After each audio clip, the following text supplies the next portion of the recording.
মাননীয় স্পিকার, কাদম্বরী মরিয়া প্রমাণ করিল যে কাদম্বরী মরে নাই। আমাদের তেলের দাম শেষমেশ বৃদ্ধি হইল মাননীয় স্পিকার, কিন্তু তার আগে আমরা দেখলাম কয়েক কিলোমিটার জুড়ে লম্বা লাইন। আমরা দেখলাম মাঝরাত পর্যন্ত ড্রাইভাররা দাঁড়িয়ে আছে, তারা তেল পাচ্ছে না, কিন্তু সরকারের সেই ব্যাপারে কোনো হেলদোল নাই।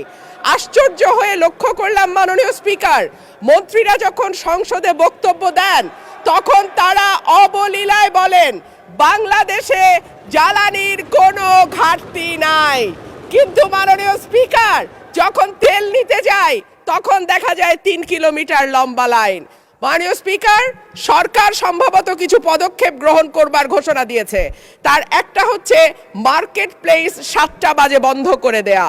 চমৎকার সিদ্ধান্ত মাননীয় স্পিকার, তবে মনে রাখতে হবে কেনাকাটা বা শপিং যেটুকু হয় সেটুকু সন্ধ্যার পরেই হয়, তার আগে হয় না।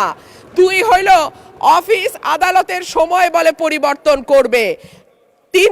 5 দিনের জায়গায় 4 দিন বা 3 দিন তারা কর্মঘণ্টা ঠিক করবে। কিন্তু প্রশ্নটা হচ্ছে যদি জ্বালানির কোনো সংকটই না থাকে তাহলে এত লম্বা লাইনই বা কেন, দামই বা বাড়াইতে হয় কেন, অফিস কর্মসূচি সময় পরিবর্তন করতে হয় কেন? এই প্রশ্নগুলো তো ওঠে মাননীয় স্পিকার। মাননীয় স্পিকার, আপনার মাধ্যমে এই সংসদের কাছে আমি জানতে চাই, জ্বালানি মন্ত্রীরা যখন গণমাধ্যমে কথা বলেন তখন মনে হয় বাংলাদেশে আল্লাহর রহমতে কোনো সংকট নাই।